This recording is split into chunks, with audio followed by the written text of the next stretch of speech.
Coding with SPARKvue. How do I access the Blockly coding feature introduced with SPARKvue version 4.3? You can find the coding feature in the Experiment Tools under Code. Now, if you've added any code or the file already has code, you'll notice that you can directly access the code more quickly with this added code button.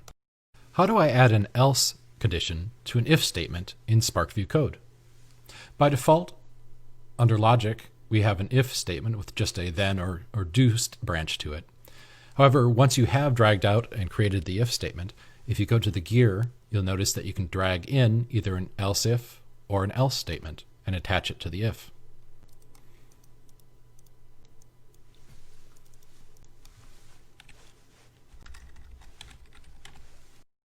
How do I create a text output from my code in SPARKvue? In this example, I'd like to output a message that indicates it's warm when the temperature measurement is over 30 degrees Celsius. To create a output text or a message, I'll go to Code Output and choose Create Text Output and give this a name. I'll call it Message.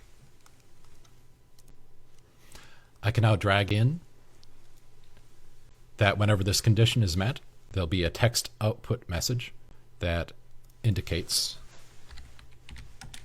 it's warm. Where can I view these messages? Well, I can view them in any SPARKvue display that accepts text, such as tables, or in this digits display from user entered data message.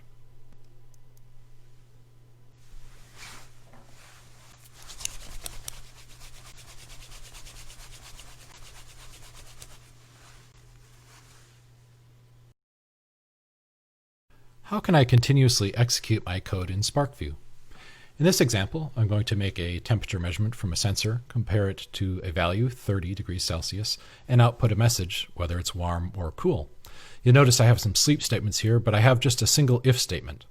The way the code runs is that the code will begin execution as soon as I hit start,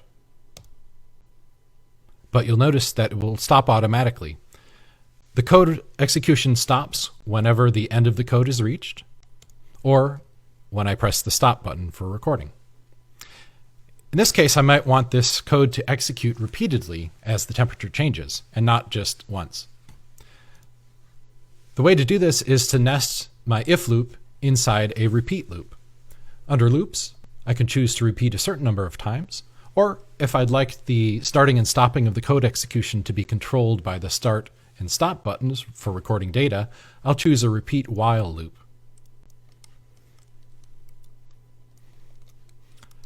So the contents of this repeat loop will be executed whenever there's a true statement here. Well, how can I get a true statement? Well, the easiest way to add a true statement is to just make it true. So under logic, I'm going to drag out true. So repeat while true means that whatever is inside this code will be executed continuously.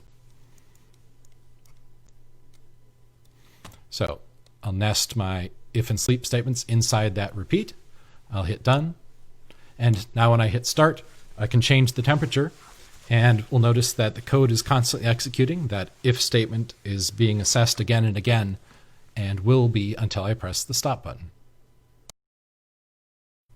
How do I synchronize the output of SPARKvue code with sensor measurements? In this coding example, I'm going to be measuring the temperature from a temperature sensor, and I'd like SPARKvue's code to output a message that indicates whether this temperature is cool or warm.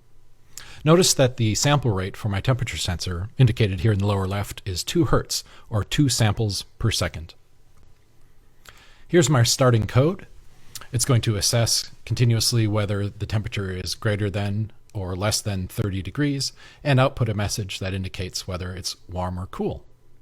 Now, we saw earlier that the sensor measurement will be made twice a second, or at 2 Hertz, but this code is going to run as fast as the computer can possibly allow it. I would like to slow this down so I'm not wasting processing power, because there's no point in assessing this if do else condition any faster than the sensor measurements are made. So what I'm going to do is add a sleep into this repeating loop. Now, how long should this sleep be for?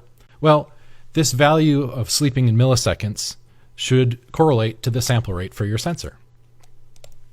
Here's how you can calculate it. If your sensor sample rate is in Hertz, as mine is at 2 Hertz, The sleep time in milliseconds should be 1,000 times 1 over the sample rate in hertz. If you have a slower sample rate and SPARKvue indicates it in seconds, then you can determine the sleep time in milliseconds as 1,000 times that sample interval in seconds. So in our code, I'm going to change this to 500 based on 2 hertz sample rate of the sensor. Now, when I go back to the output page and I press start, this code on the bottom is being updated. The output of the code, the message is being updated only as often roughly as a sensor measurement is being taken from the temperature sensor. How do I access sensor measurements inside the coding feature of SPARKvue? In this example, I'd like the code to output a message that it's warm based on a reading from a wireless temperature sensor. If I look under the hardware tray here, you'll notice that I currently have no values for sensors. That's because I don't have any sensor connected yet. So I'll go outside the code, connect my wireless temperature sensor, return to the code, and now in hardware, I'll see that I can add to my code the value of the temperature coming from that temperature sensor. In this example, I'd like to do a comparison of that temperature with a specific value. And I'll choose to output this message whenever the temperature reading is greater than 30. Don't forget to subscribe to our social media platforms for the latest news, tutorials, products and promotions.